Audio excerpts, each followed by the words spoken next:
Good evening, everyone. It's a lovely, pleasant evening to see such a big number here today to start our first talk under the series Spirit of Auroville. This is the first talk of the year 2023. The series continued from 2022 August onwards, and it's lovely to see you all here. Thank you for joining us. Today we have Jill with us, who's going to talk about understanding Auroville. And B will be coordinating this talk with Jill, and he'll be assisting, asking questions. And whatever questions, if you have any in between, you all can ask with the question answer session, which is open to everyone. And many of you will be leaving early as the talk continues. So just a small announcement for those who will be leaving early. Our next talk is on 21st of January. That's a Saturday. And it's by Deepika from Pebble Garden. She'll be giving a talk on the seeds of the future. So that's also going to be another interesting talk. So I already welcome you all for the other talk also. And now I'll just give it over to B to start and to introduce Jill a bit more and start the session. Yes. Sit down, relax. I'm relaxed. Okay. So this is not a formal lecture. This is a conversation. And we are so surprised. We have some pioneer Aurovillians who return today. I mean, Roger is here, and Marc-André is here. So these are people from the early years. So they're going to put him to the test.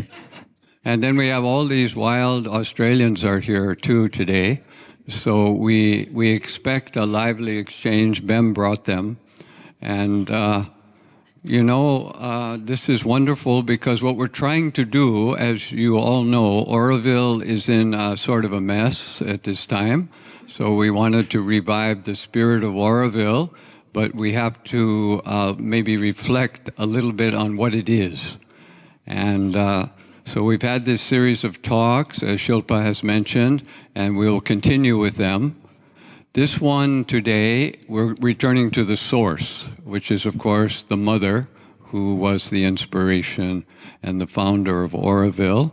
And Gilles Guigan has spent his life researching these things, collecting information. And I have a surprise for him because he didn't bring the wonderful thing that he manifested.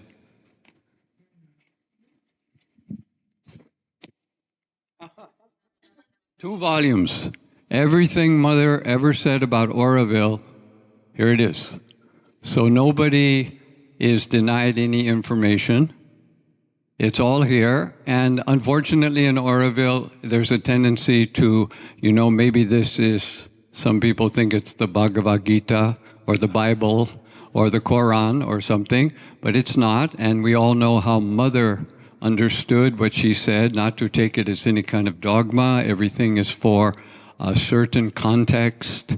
And we have Gilles here. He can give the context for almost all of these quotations. And we want to revive the spirit of Auroville, which is an open inquiry spirit. And we're not here to debate each other.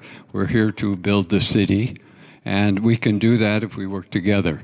So that's all. It's all here. And we tried to get this book out 30 years ago. And we had a fight about it because we had some material in different books. And some of those people that were in control of those books did not want their quotes mixed with other quotes. So finally we got over that. We got all the quotes in the same book now. So, and that's thanks to Gilles, who did that work and manifested this. So he is to be really congratulated for that work. So let's start out. I will just ask him a few hard questions, and then at any moment you put up your hand and challenge him or ask him a question. Feel free. We want to keep this open and whatever you... And we have so many people. It's so good that you all came because we have a real mixed group here. We have the old-timers, new-timers. We have them all here. So this is really, really exciting for me. Thank you. Thank you all for coming. So, Gilles.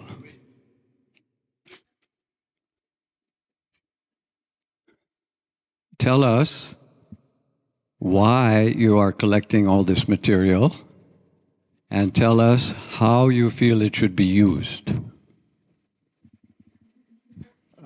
Look, you see, Aurobindo published this poem, Savitri, of 24,000 verses. So you have to talk loud and slow. So, no, I have a mic. So, you know, about Aurobindo's poem, 24,000 verses, Mother said it is best understood by the soul. So I believe that Auroville is best understood by the soul. And I joined Auroville because my soul told me to join it. And my mind told me, don't do something so stupid. And so I think, but I never regretted it. And I know when you speak with many people, they tell you, yes, I didn't have the choice. I had to come here, you know. So it's the soul that wants to do that. Now, I am an engineer, somebody who wants to understand, rationalize, which maybe is not very good, but that's what I do. And I wanted to understand, to align. So it's a question of aligning the different parts of one's being with one's soul. I think that is very important. So that's what I wanted to do, to align my soul and to understand, you know. Now it's a bit strange because, you know, the mind, my mother didn't trust it very much. So, you know, I'm afraid of doing a mental formation by what I'm going to explain, because Mother said that mental formations are worthless. So there is this danger. And it's difficult actually to, I'm interested in the Auroville is an intentional community. So what is this intention? This is my question. You see, Mother spoke about Auroville during 8 years. She spoke about it from mid-65 to mid-73. And things evolved a lot during these years. You see, in the 60s, in the late 60s, Mother spoke of very ideal circumstances. Money is not a problem. Land is not a problem. Political support is not a problem. The set legal structure of Auroville is not a problem. The political support, nothing is a problem. Everything will come. So it can be built very fast. It should be very fast. Everything should be fast, etc. But in the early 70s, things started to be complicated. And also Mother in 65, in 23rd June 65, when she started to explain her plan, to explain to Supreme what she had to say about Auroville, she spoke about Olympic Games, about international exhibition, about airport, about all kinds of extraordinary things, and Auroville being built in 15, 20 years. And, you know, that's what she spoke about. So she encouraged both Navajata, who was the chairman of the society, the general secretary of the Aurobindo Society, to which Auroville belonged as a project at that time, and Roger Anger, whom she had asked to be the architect, to dream with her. You know, so they did that because they were trying also to get the money, you know, I don't know if you get money from dreamers, but you get money from people who want to do all kinds of things.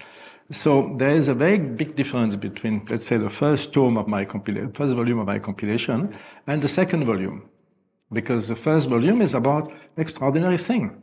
And the plans for Auroville date from 67, you know, so they date from this period of dreaming. Nothing is a problem, but it was a problem. No, money is not a problem, land is not a problem, money is still a problem, and land is still a problem. We don't have the land, you know. So it's very interesting in that sense. And but those problems came because of other circumstances. I mean, we could have had all the land if the Aurobindo Society would have done what Mother said, right? I'm not in a blame game, you know. It is true that at one time there was a lady called Anjani Dayanand who was in the government of Madras, and she had persuaded the then chief minister of Madras to acquire the land. So he had passed the order, etc. But then Navajata, she says that Navajata, the chairman of society, the general secretary of society, told him to stop the whole thing. Perhaps because he didn't have the money. You know, he didn't see how you could get the money. He was the guy who got all the money. So I don't know. And she says mother was very upset that he didn't even ask mother. So we don't know. You see, it is, but Auroville is a miracle.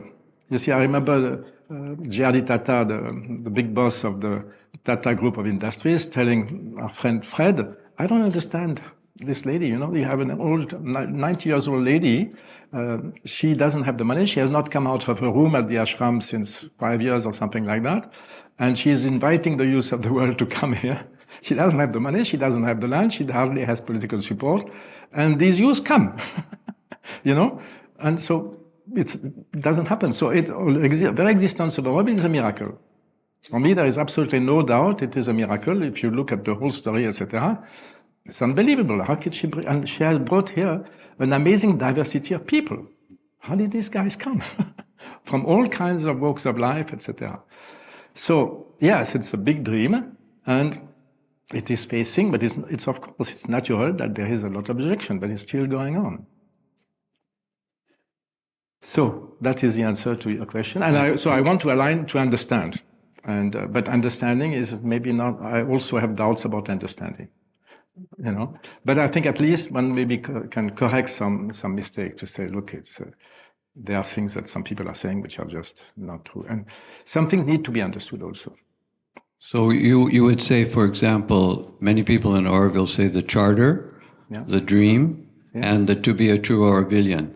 Those are the fundamental documents that inspire the people who are here to do what they're doing.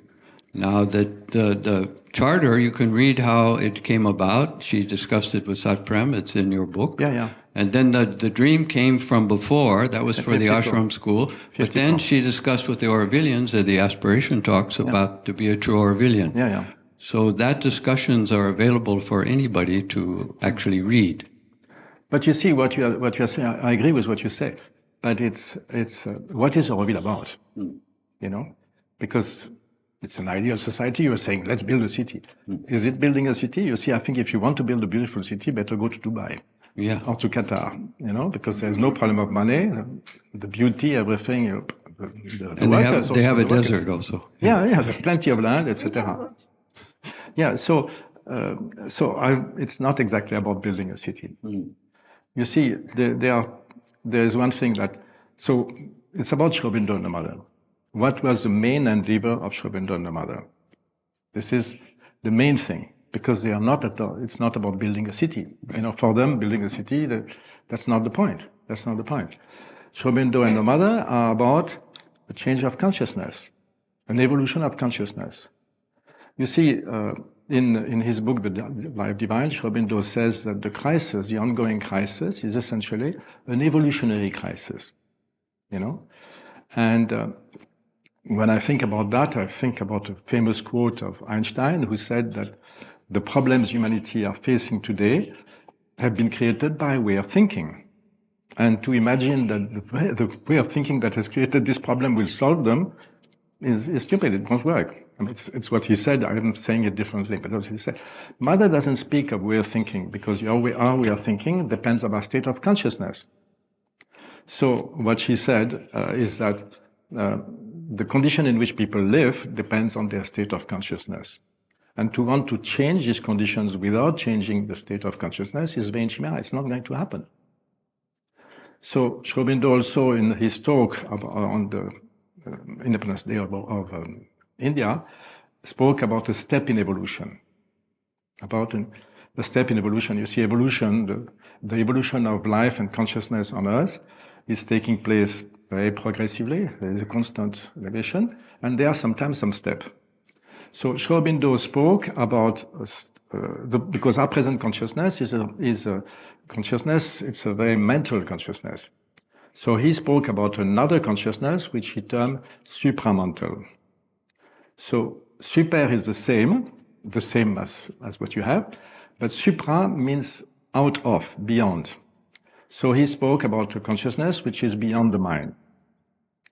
How is it? We don't know exactly. He said, you have a saying in English which says... He called it the truth consciousness. The truth consciousness. No, but it says the pudding is in the making. Or what? How do you say that? yeah. Proof is in the pudding. The proof is in the pudding. So he said that, which means, look, I can give you the recipe of the pudding, but unless you taste it, you won't know what it is.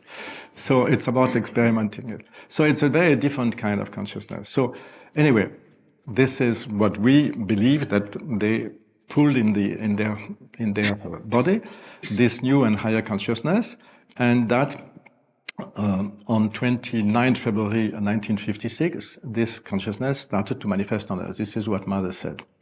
And so the next phase of that, the next need is to spread it. Mother wrote a message to UNESCO, which I find quite amazing, in 1972.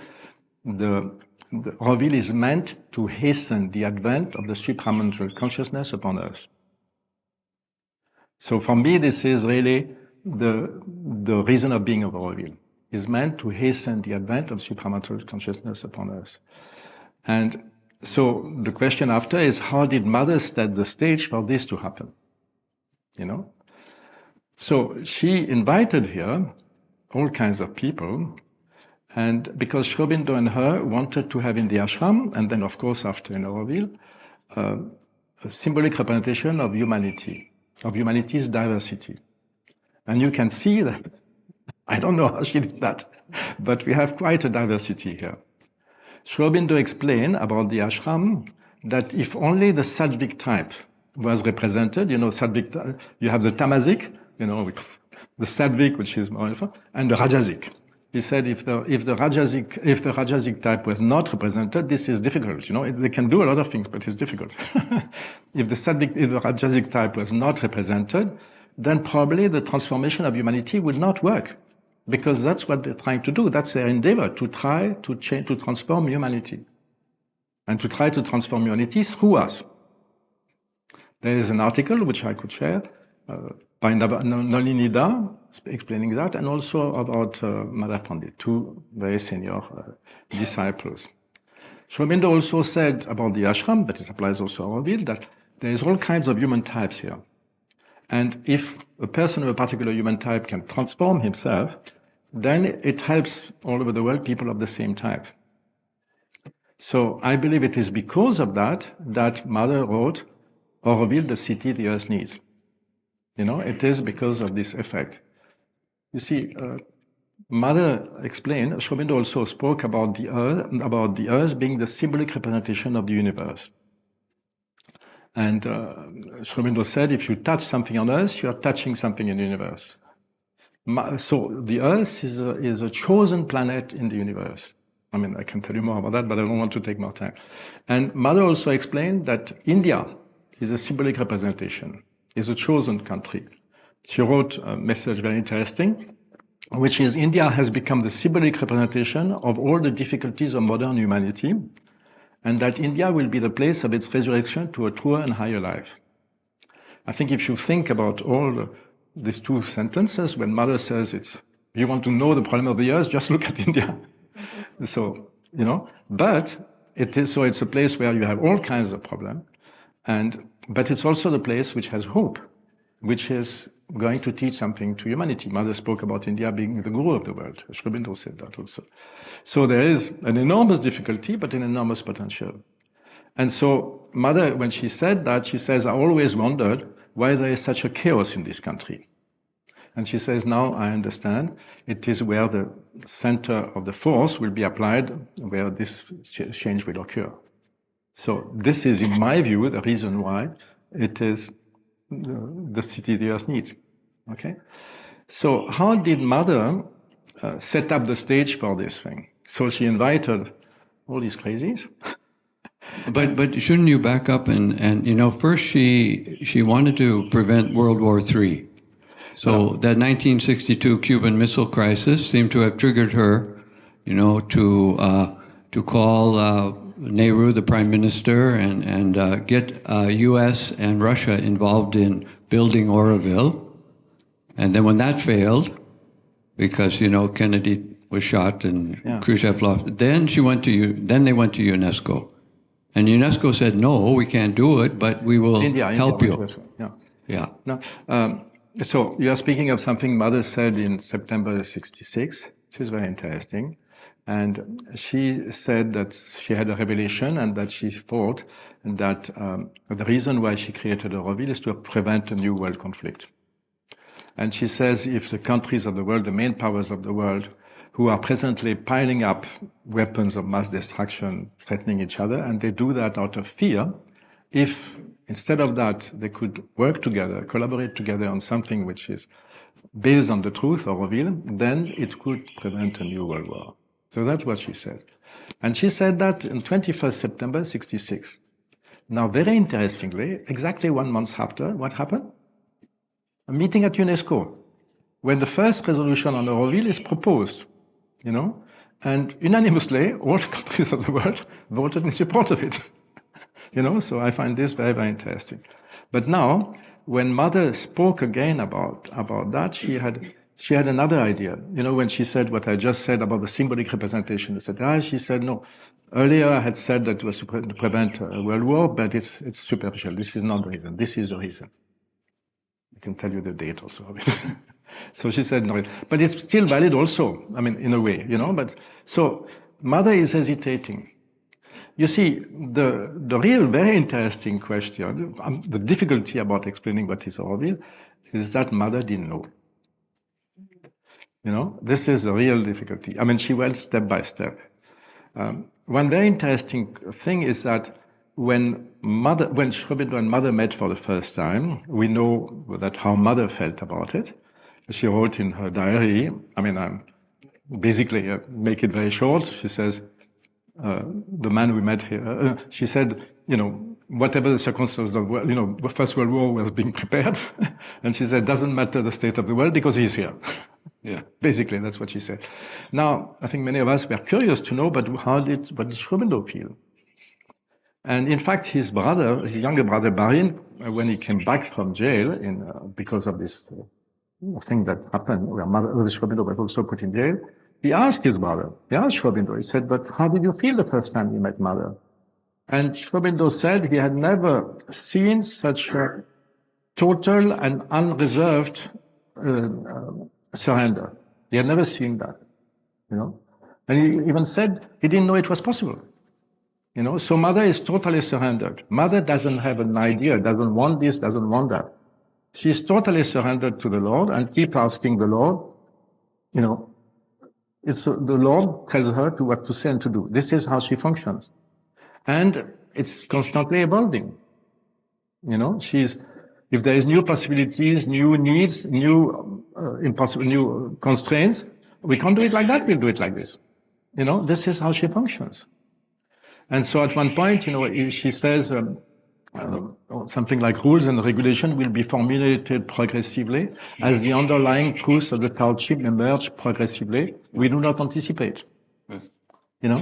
So she says that in 69, at the end of 69. So that's how it happens. So she is totally like that, totally like that. So this makes it difficult to understand. There are some possibilities, and she asks for that, and she can change. Yeah. So and she would always change the plan also, like this bar at Nivas where we're sitting was supposed to be somewhere else, but they couldn't get it, so she turned the whole plan. Yeah. You see, it's even more than that, because Aurobindo and Mother said that the reason why the ashram developed so well is why? Because there was never any preconceived mental plan. She said, they both said that. And Mother said, yes, the reason why it developed so well, because it developed organically, just like a forest. So she says, and they said, it's the secret of success. And what is very interesting also is that, you see, I told you in 56, there was the first manifestation of this new higher consciousness. And 1 year later, a little more than 1 year later, in 10th of July 57, Mother was having her class at the ashram playground, and she spoke about what had happened the year before. She says a new world is born. It's not the old world which is reforming itself, it is a new world. The old world is dying. The new world is being born. She said people can't see it, but this is the situation. So it is more visible today. I think we can see a lot of things which are crumbling all over the world, but there are also many things which give us a lot of hope. And she says, I invite you to the great adventure. Where we are going, I don't know. Success is certain, but where we are going, I have no idea. We have to do something which has never been done before. She says we have to trace a road step by step in the unexplored. If that interests you, let's embark and come what may. So this is what we have done. Mother doesn't say, I know. She tells you, I don't know where we're going. I don't know. You see, so the direction is very clear, but how to go about it, she leaves it open. You know, so you were speaking about changing you see, Bharat Nivas was supposed to be where Darkali is. The competition was done for that place, etc. And then when the money came from the government, they had to start. Now, not only Darkali, you know, to start, it's a huge complex, so you need a lot of land. It had to belong to Auroville. Not only it had to belong to Auroville, but it had to be accessible by lorry. So there is nothing like that there. In the entire international zone, there was nothing like that. So somebody suggested to Mother that there is a place here, which belongs to Auroville, and is quite accessible by road. You know, there is this road just below. So she agreed, Mother agreed. Mother is very, very flexible. And well, Roger didn't mind, because basically he had done his plans on a white sheet of paper without any consideration for the things of the features of the land. He didn't have the plans, so he just did it like that. He never changed it, actually. So turning the plan by 50 degrees is not innocent. You know, normally people should adapt it, but they didn't adapt. So also, you see another example of the Mother's flexibility is that Mother in late 70s had announced that the foundation stone of Matrimonial would be laid on 21st February 71. Problem is that the land had not been purchased, you know, and there was problem, etc., etc. So Roger Anger, the architect, was getting impatient, and he went to see Mother, and he noted down in his hand what Mother had told him. Mother had told him, look, it's just a mental formation. He can move his site. We can do it somewhere else. And she says, I'm sure that if I was going up there, I would find some people who would be very happy to sell their land. I mean, the banyan tree was there, the urn was there, and she is ready to move it. You know? So this is very, very amazing. She is ready to move it. There is no difficulty. You move it. You change it. You can't do like this, we do like that. You know, there was also, Mother made two attempts. Auroville is the third serious attempt to build a new town. The first one was in 1938, and the second one was in the 50s, mid-50s. And finally it didn't work because the missionary who wanted to sell some land from the church to ashram was transferred. The guy who wanted, an American fellow, Alexander Marquet, who wanted to give $10 million to Mother, to create a studio come school of cinema and photography in that place. His plane crashed in Switzerland. He died. The money didn't come. So the project. So at one point, Sadprem tells Mother, so this project is abandoned. Mother said, no, it will come in some other form. So it's just like that. You know, it's about being with the flow. Mother is constantly with the flow. She doesn't say, no, I want this like that. And I think in our own life, I mean, in my life, but I'm sure in your own life you have seen that. You know, you want to go there, there's a door which is closed, you knock the door, it doesn't open. And just next to it, there's another door. It's wide open. No, I want this one. Till we understand how stupid we are and that actually the flow is taking us somewhere else. So this is, in my view, how Mother functioned. You see, I was very interested in the way, in what Mother said about Auroville, etc., Mother's words. But actually, I find it much more interesting, even the way she acted. Very, very interesting. You know, she wanted to encourage people. I remember in a talk of Kirit Bai, he explained, Mother is a servant of servants. Servant of servants. Servant of servants. He says you want to do something for her. She loves you to do something for her, and so she was encouraging you. You know, I think, you know, she will give you blessing, which doesn't mean that it will succeed. She explains it also. But she says she encourages you. She encourages you. She is a servant of servant. You want to do something for her, she is encouraging. If she can help you materially, etc., she will do it. You know, she is really encouraging that. So anyway, to come back to my story, so she invited here all these diverse samples of humanity, and also, you see, don't think that she knew they were not very good.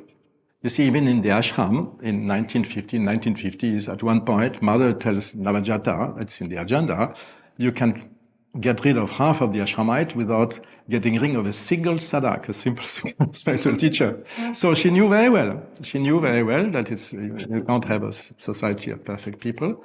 And even despite that, the conditions for being an Aurovillian were less than for being an ashramite. You know, despite that. So she wanted really to have a symbolic representation of humanity with all this nonsense. You know? And at one point, when she was giving a class to the students, she told them, look, yeah, but you see, these people, you know, you think that we are inviting all kinds of nonsense people, but she says these people need to change even more than you. You know, so that's the reality of Auroville. When people see us and say, what kind of people are you? Well, we are representing humanity.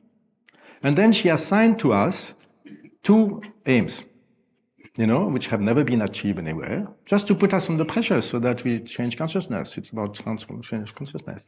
And these aims are an effective human unity and peace upon earth. An effective human unity is what? You know, if we hug, it's better than if we fight, but it doesn't make human unity. Human unity is about, which he says in To Be a True first of all, you find your inner being, what you truly are behind all the appearances, your education, etc. And then it is about identifying with the divine within. And lastly, it is about what she says in the Charter, is becoming the willing servitor of the divine consciousness. So it's not that easy. So it has been achieved by individuals, by yogis. This is what they are doing. Yogi means uniting with the divine.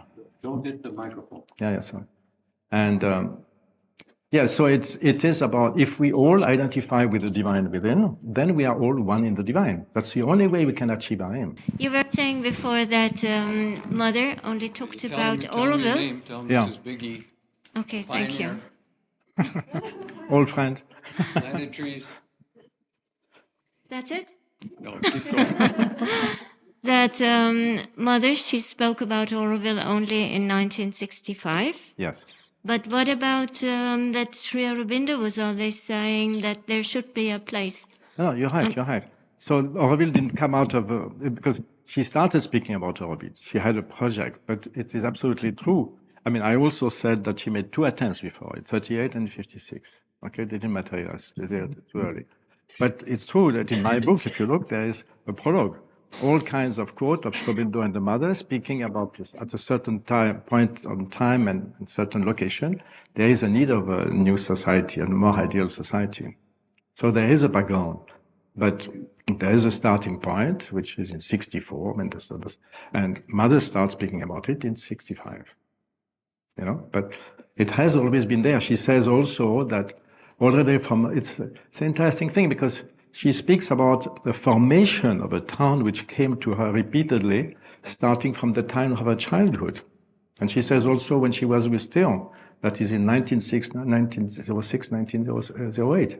So it's something that wanted to manifest, and I was waiting to manifest till the right time and the right place. That's what had happened.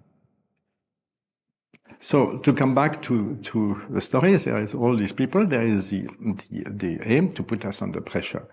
And now, how to realize that? Well, one of the things she said, which is my view very important, is about matrimondir. You know, matrimondir has a particular function. One of the message Mother gave for matrimondir, it is that it is the symbolic representation of our aspiration for the divine. You know, because you know, with such totally different backgrounds that we all have. And it's not only cultural, it's educational. Some people have the best diplomas of the best university in India or elsewhere. Some people don't know how to read and write, you know. And socially, economically, at every level, such diverse culture, we are totally different. So of course, we have totally different ideas about absolutely everything. You know, we represent humanity. This is the idea, to have here a cauldron filled up with people, cook it. You know, and so it is And so if what is most important for all of us is a quest for a higher consciousness, then it doesn't matter. All the rest is small thing. We'll manage.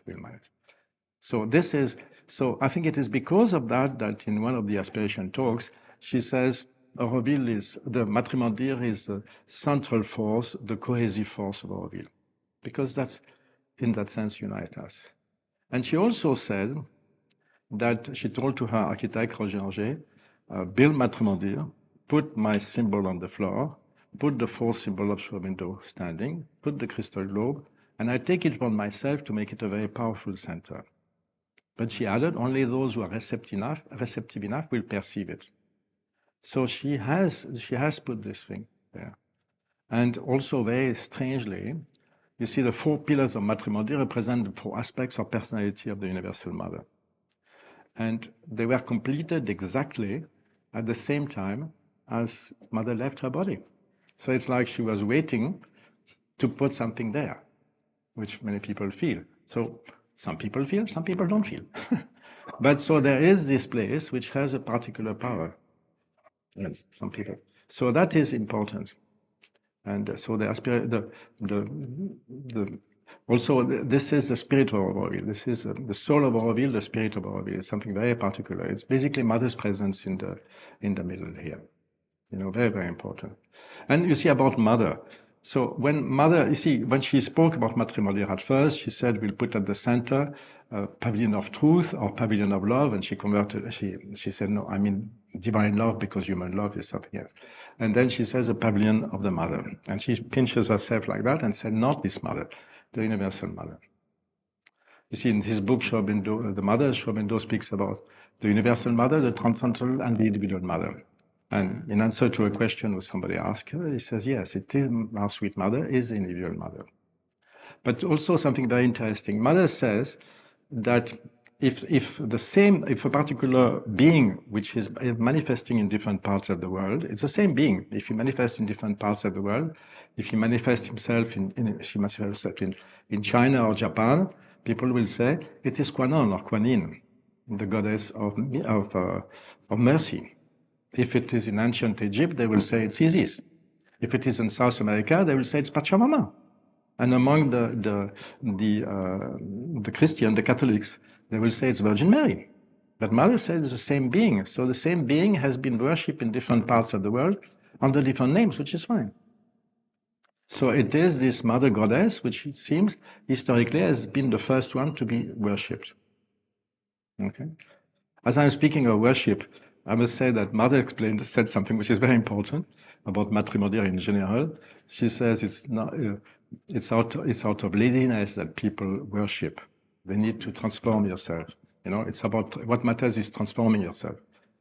Worshipping is maybe help, but it's transform yourself. And so there is no worship in Matrimondir. It's a place where to try and find one's inner being and identify with it. That is what is important.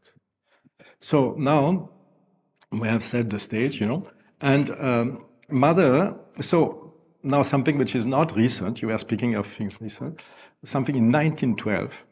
Mother was still living in Paris, and she had some people who were spiritual seekers who were meeting regularly at her house, and sometimes she wrote something for them. So in May 1912, that is 2 years before her first meeting with Aurobindo, she wrote that the most important thing to do now is to create an ideal society in a propitious spot, and that the aim is human unity. Okay? And she says, to this effect, two transformations are necessary.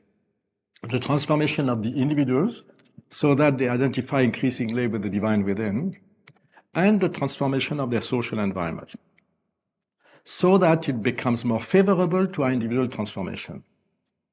And she explained that the two transformations have to take place side by side. 40 years later, in an article she published in the Bulletin, from the ashram, she says the same thing. The title of the article is International University Center. She says exactly the same thing. And she says some people say that it's first individual transformation. Other people say, no, it's first social transformation. He says, no, the two have to go side by side. And so at that time, she was speaking of the social environment, but of course, there is a physical environment which was added. And obviously, so it's side by side, we can try to progress. Now, if you look at the components of the social transformation, about transformation of social environment, there are three main things. There are more. But the first thing is education. Everywhere in the world, education is the future of society, you know. So as we know, because she had created an international center of education in the ashram, it's integral education. It's not just learning instruction. You know, it is about all the aspects, the different parts of the body, of the being, etc. And it's unending, it never stops. So that's very important.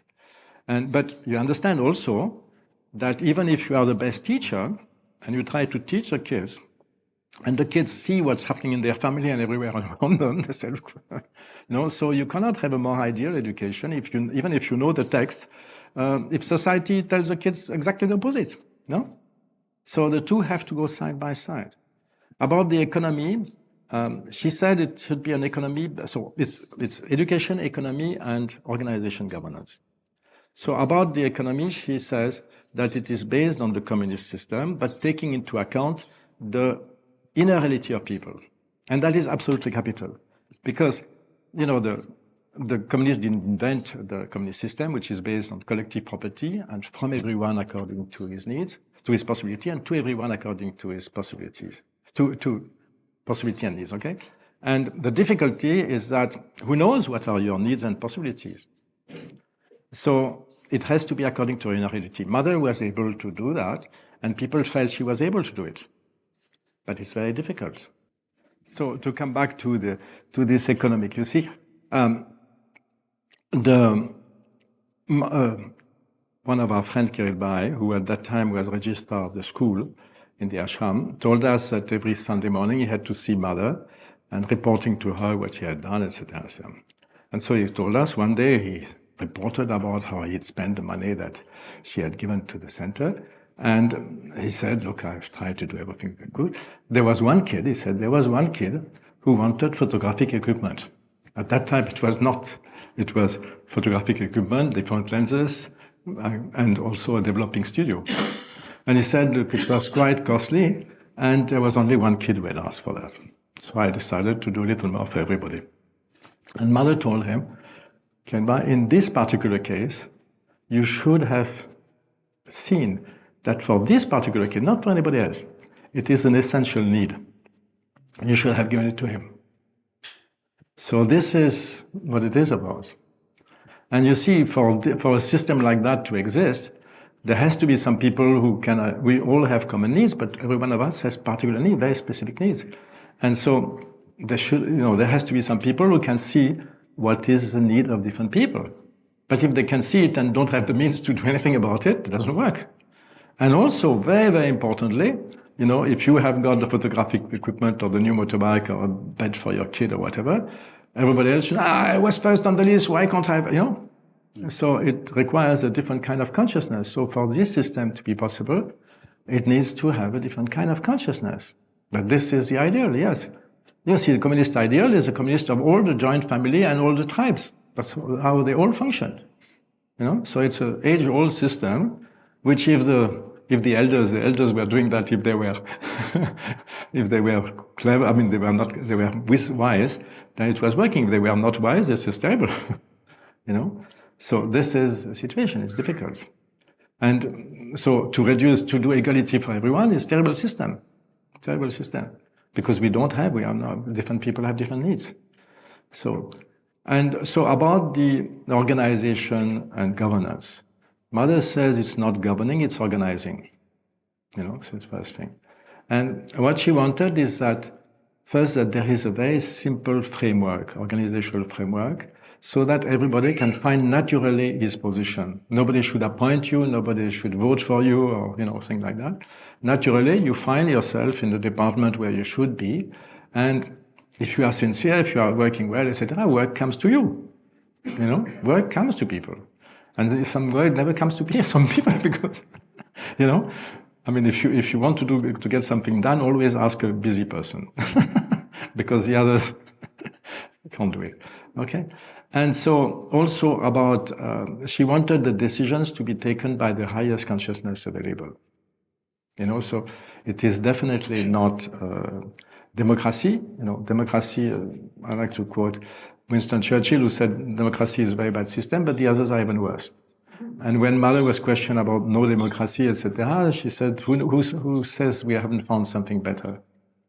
Also, Churchill said, look, if you want to know about democracy, just speak to an ordinary voter. You'll know about it. How it can be manipulated. So it's true, it's a bad system, but how to do a better one? So there has to be a natural hierarchy which evolves. A natural hierarchy, and that takes some time. And for people to agree, to accept that, people could accept Mother because they could see that she had a higher consciousness, and even if they get little or whatever, or if they gave the responsibility to somebody else than you, it was, even then they complained. But so that is the idea. So you can see it's not there. And so there are other things also. The membership policy is, of course, something. And something very important is the relation with outside. With outside world. So there I want to read something for you. You see in Aurobindo, it's...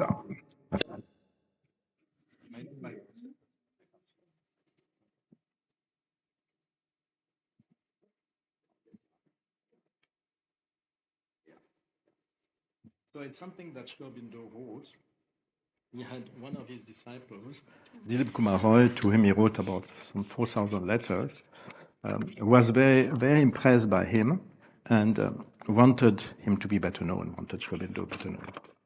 And so Aurobindo, so Dilip Kumar Roy was a famous Bengali singer, Aurobindo wrote back to him, I don't believe in advertisement except for books, etc., and in propaganda except for politics and patent medicines.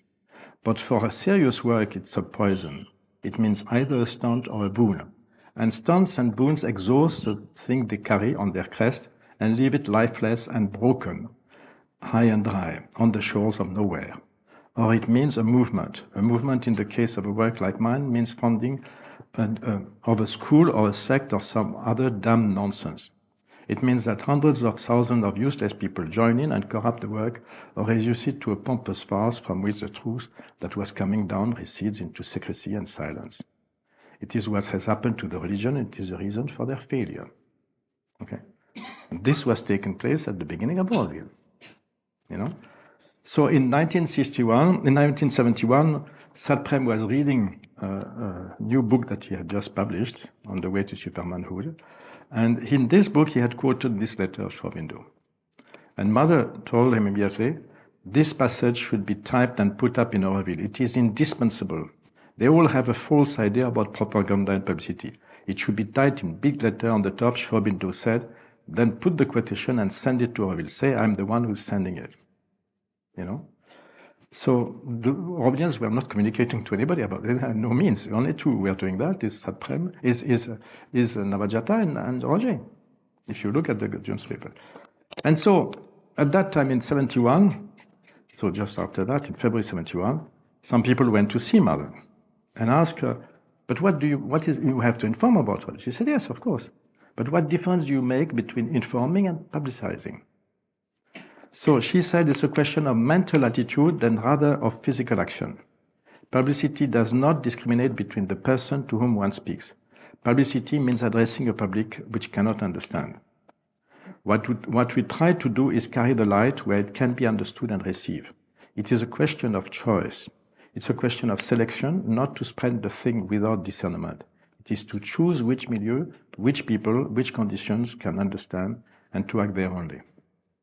You see, we have been living for a very long time, and we have all experienced that, speaking to some of our family members or some of our friends is totally useless. Some people are interested, some people are not. That's all. And those who are not open, don't waste your time. It's very important.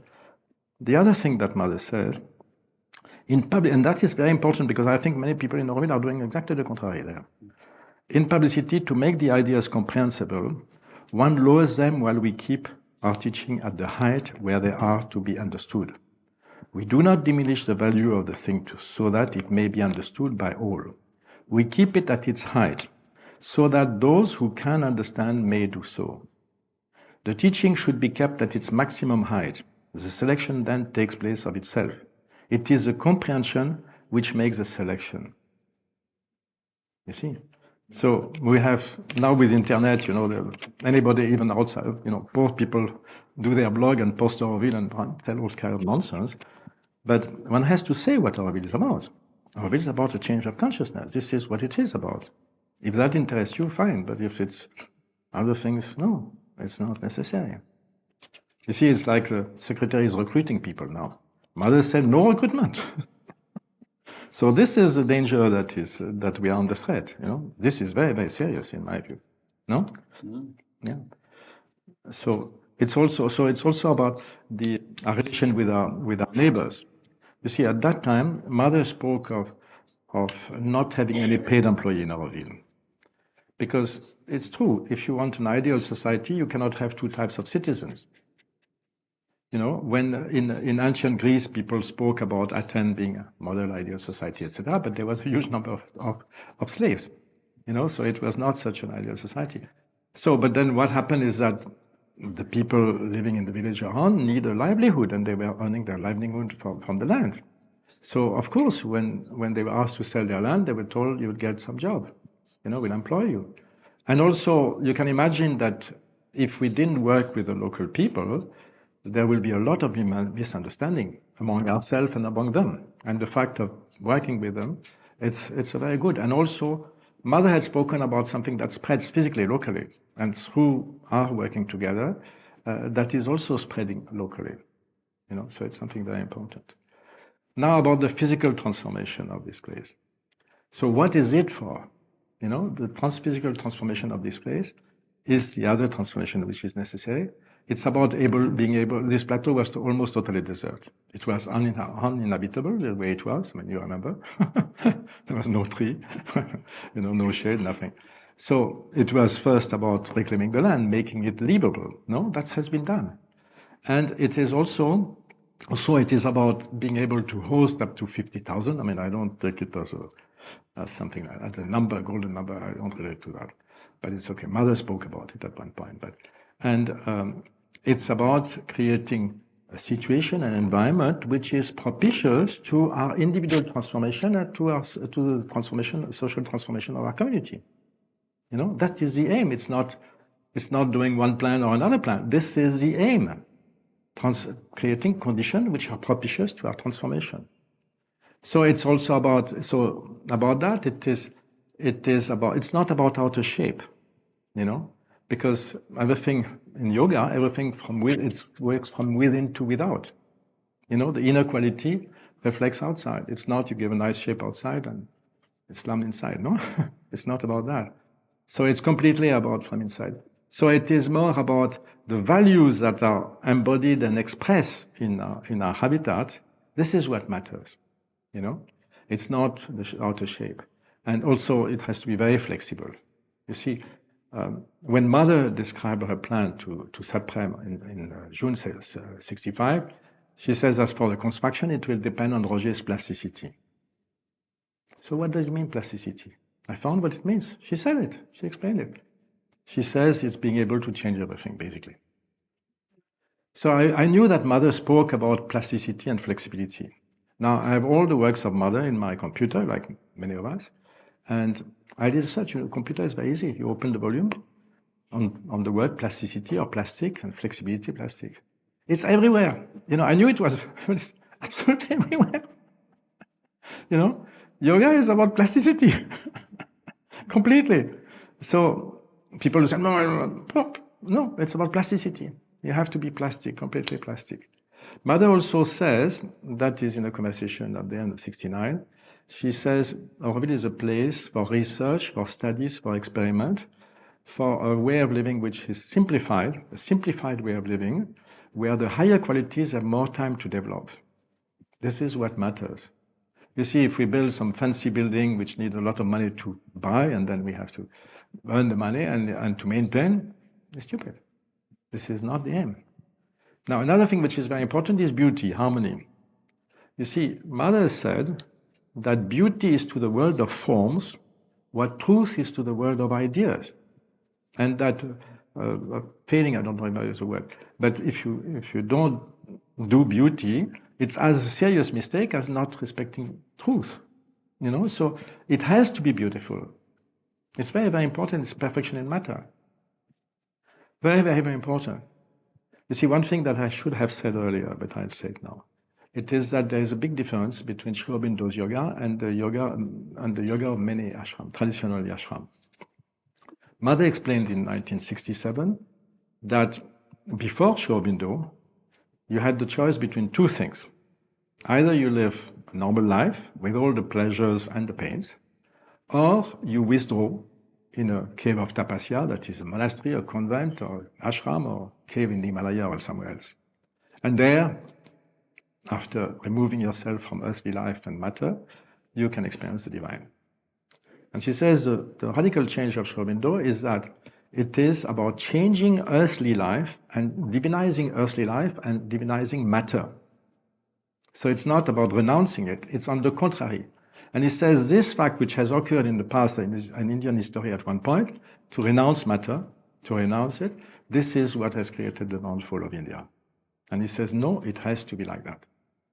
She told that to Kiribati and says it has to start. Because he was working on the story with the teacher of the ashram, of the history of spirituality in India. So they had done a history, and Mother says, no, it has to start with a big bang, Aurobindo. So this is very important. You see, one of the main books of Aurobindo the book is called The Divine Life. It's about the divine life here on earth. It's about the evolution of consciousness, the story of evolution since the Big Bang or whatever it was. It's about the progressive manifestation or re-emergence. You see, the divine in India, you say that everything, Aurobindo explained that his teaching starts from that of the ancient sage of India, who had realized that behind the appearance of the entire universe, there is one being, one self of all things, which in India is called Brahman. So everything is Brahman, and the reason why you are greeted like that in India is because people salute the God in you. That's what it is. You see, a young kid one day asked Mother, are you God? And Mother said, yes, but so are you. So it's about different degrees. And so it is about manifesting that. And so what Aurobindo wants is to move forward, to have here a divine life on earth. And so we are far away, but that's why we have to really start working seriously. Okay? So I think I've spoken, I don't have more to say, but I think if you have questions, I'll be happy to answer. Yeah. Sit down and then give it to Diego. Okay.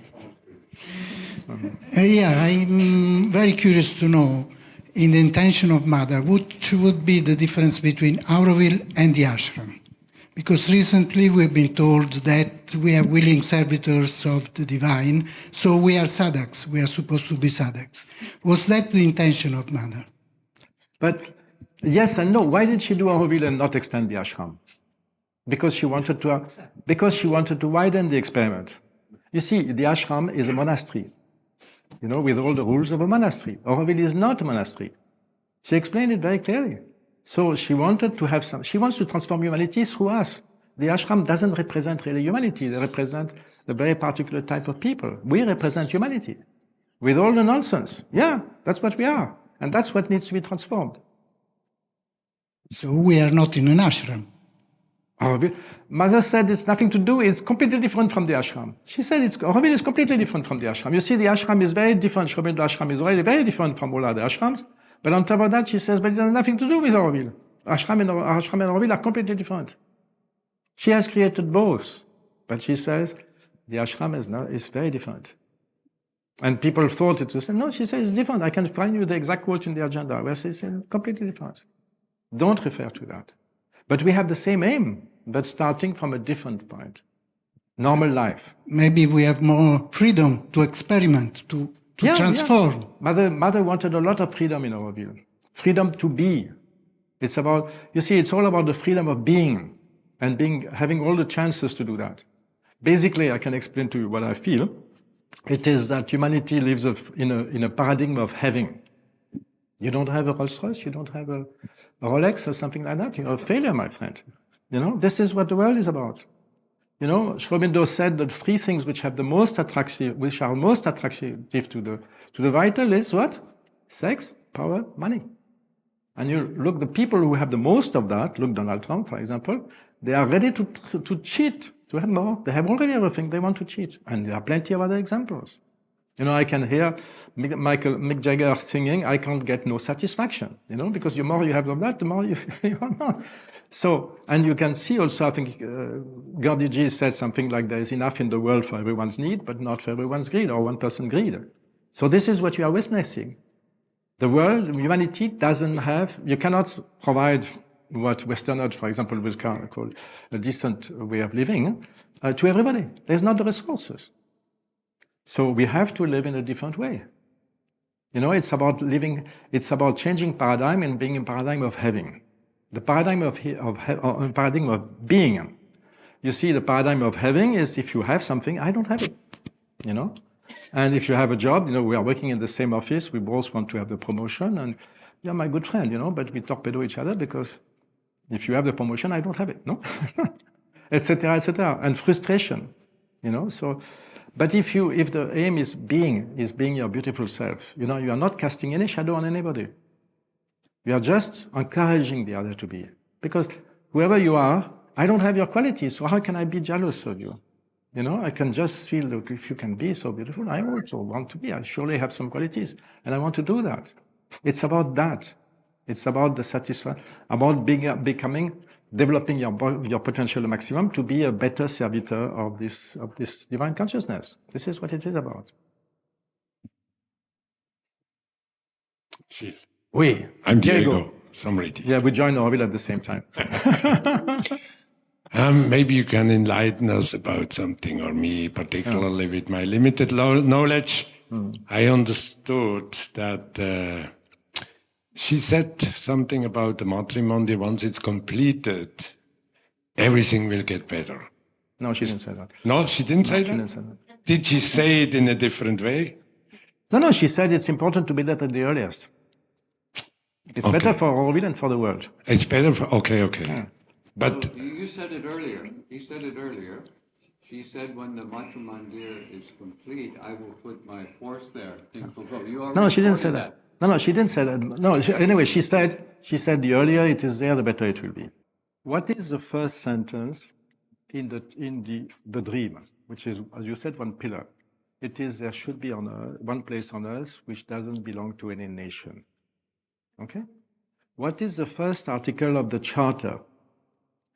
There should Auroville doesn't belong. Auroville doesn't belong to anybody in particular. It belongs to humanity as a whole. When Mother read that to Satprem, she wrote this charter. She says, I mean, it doesn't belong to India, but India will be furious. But humanity as a whole doesn't mean anything. In 1979,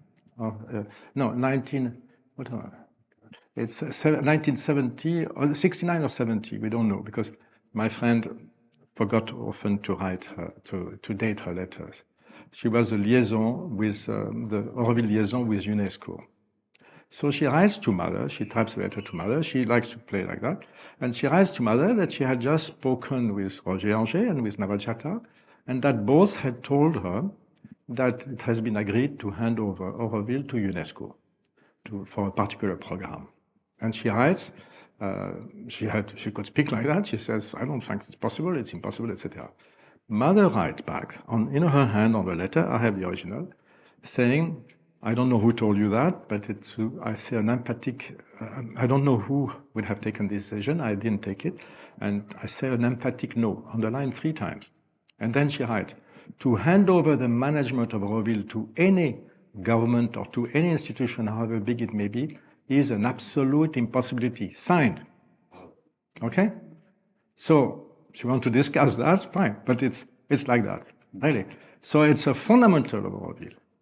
Then also, after that, there was a man, a very well-known, very respected lawyer, who had been asked to head a committee in Bombay, the financial capital of India, to raise money for Auroville. Very eminent personality were members of that. And this very nice gentleman, well-wisher, obviously, asked questions, about questions which any big fundraiser will ask. Who is going to maintain that? When we funded something, then how is it going to be maintained, etc., etc. He says, I also ask a very important question after mother, who? What? And mother answered the question saying, you seem to believe that Auroville will be created like any other thing and is going to be built completely different way. Things that the government cannot do. So basically, Auroville has to be something completely out. Any government, it's not about this government, that government, any government, and on a big organization, whether it's UNESCO or anything else, has its way of operating. You cannot operate outside of it. And the very idea of Auroville is to create something else. Auroville is based on offering. It's based on freedom. So now we are checked about everything. So people are not going to give them money to Auroville. Because if you can be kicked out for whatever reason, it's not working. It's not working. It's impossible. So it's a mistake. It has to be clear. So the answer to your question, Diego, is that in 1972, Auroville had asked for UNDP, United Nations Development Program, to send a town planner, professional town planner, and a guy named Vernon Newcomb, which probably you remember, came and probably didn't understand his mission, or there was miscommunication. Anyway, he had he was supposed to come and help manifest the Galaxy of Roger, but he did something else.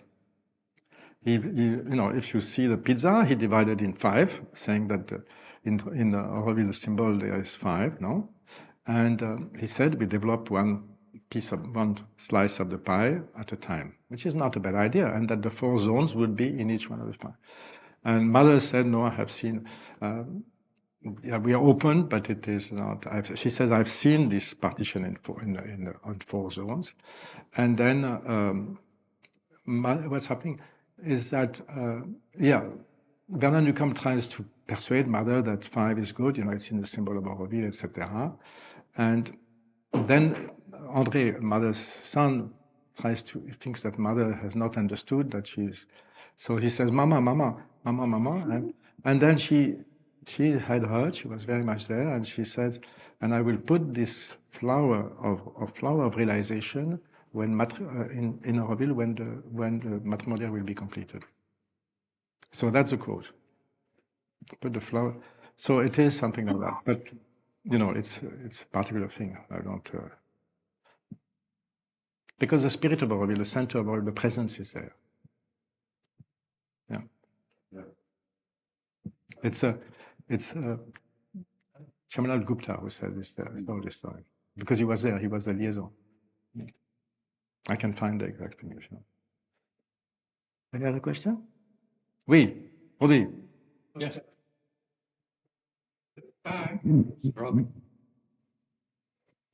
The fact that now, let's say we're a few thousand people here in Auroville. Yeah. That's Auroville, right? But how do we deal with the fact that almost none of us has realized the psychic being? We talk about a higher consciousness which is needed, but obviously we have not achieved it. Yeah. So how do we solve our problem if almost none of us has achieved the higher consciousness? Well, I agree with you. And tell me about the ashram. You know many people who really have achieved a higher consciousness. This is why to claim that we are a failure, the ideal of humanity, it has never been achieved anywhere. You see, that's why I said for me, that what is important is this letter, handwritten letter that Mother wrote to UNESCO. Auroville is meant to hasten the advent of the supramental reality upon Earth. This is happening today. I don't expect that human unity will happen before 200-300 years. I don't know. I don't expect that. But humanity has to change. We have to change and help humanity to change. Everybody in the world has to be changed. And the situation you see all over the world is putting us under heavy pressure. We have to change. Otherwise, we are doomed. Wait. Roger. But also, I would point out that it's not like walking into another room and suddenly you're in another consciousness. It's a process. It's a gradual process. And so as it moves, it increases. I left in 1980, 79, and I've come back regularly, and I've been a witness. I've been a witness of Auroville. All along, I've been watching it, and I've been watching people that I know, and I come back. It's like getting postcards. And I can see and measure almost the progress that is being made. And I am incredibly impressed by it. Because we're humans, and humans, it's a mess. You know, I live on the outside. It's a mess. And here there's a place for people to be able to really direct themselves to it, and to do it, and to work at it, and to become something. And that becoming is constantly, I've seen it, people that I know, and I can see this, and I'll be talking to somebody, and I'll go, that's such a beautiful thing that he's saying, or it's such a rich, honest, true. All of these things come out so strongly. So it's happening. And the last time I was here, I was walking in the Matrimonio garden, and this is going back to something Mother had said in the agenda, and I was walking along, and I was just a little bit inside, and suddenly all around me was this kind of fabric of gold, but it was in the air, it was in the sky. And I realized that was an image of the supramental, you know, a first touch, a first sign that was all around me. It was suddenly all around me. And it was there for, I don't know, 20 seconds as I walked. And then my mind probably started going, oh, look at that. Disappears. But it was tremendous, and it's happening. It is there, it is happening.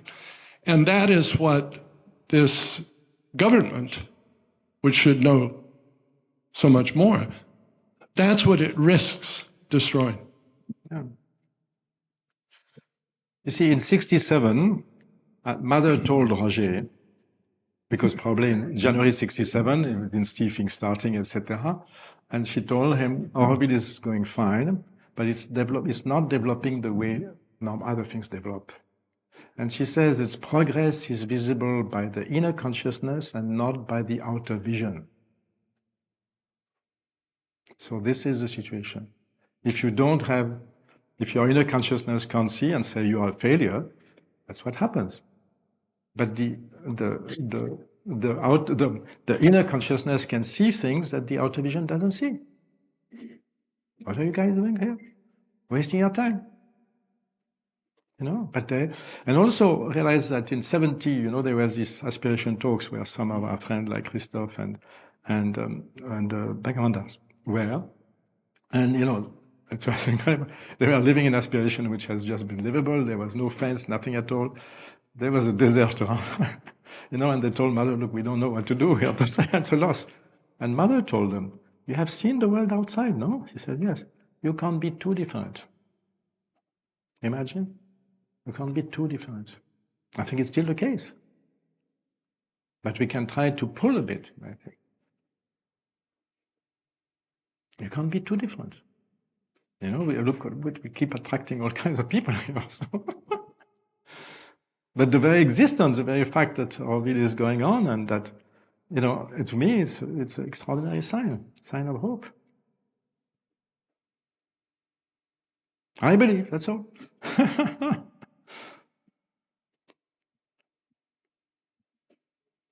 Okay. Martin. Thank you. Thanks, Roger.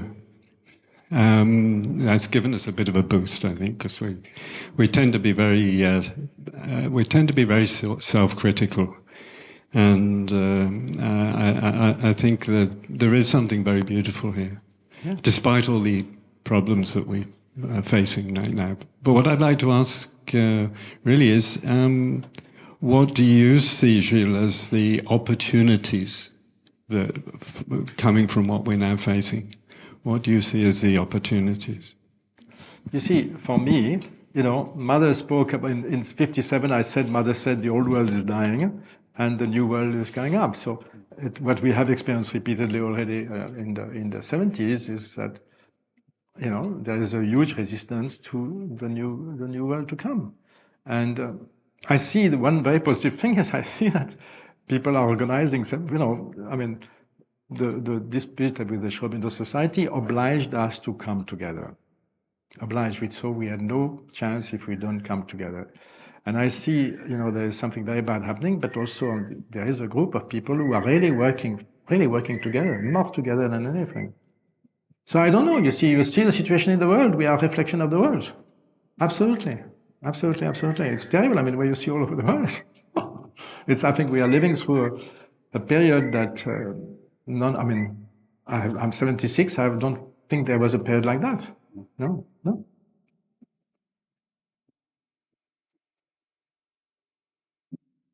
Thank you. I have a question precisely on this subject regarding the recent events and the sadness of this division. It's maybe we can idealize the past, and so my question would be: was there an energy, a constructive feeling of unity while building the matrimondier? Because it must have been something that has united the community more than ever. But was there division at the time also? Yeah. So are we wrong to see the past as or the first years were not that? You see, there was a good team of people building matrimondier, and the others were not so concerned. There were some people concerned, and there was a lot of difficulties, debate between people. Of course, we are human. That's how we are, And there is still. We are people, We are people, and that's how we have to change. And we are, this dispute obliges us to, people are interested. For example, I think 2 years ago, I don't know if many people would have come to such a talk. People ask me questions, people want to read, etc. I say, they didn't do it before. Because you see, we are all changing. If we have a comfortable life, we're not changing. You see, at one point in evolution, that's also part of the 10 avatars. Some living beings were caught in some marshes which dried up. Very difficult situation. Some of these animals found a way to live outside water. We are part of them. The others died. That's all. This is what evolution is. We change under intense pressure. It would be better if we didn't need that, but that's what we do. So we are more and more, all over the world, people say, we can't continue like that, we have to do something. Okay? Yeah, let's do it. Yes. It's getting a little late. I also want to... Sure.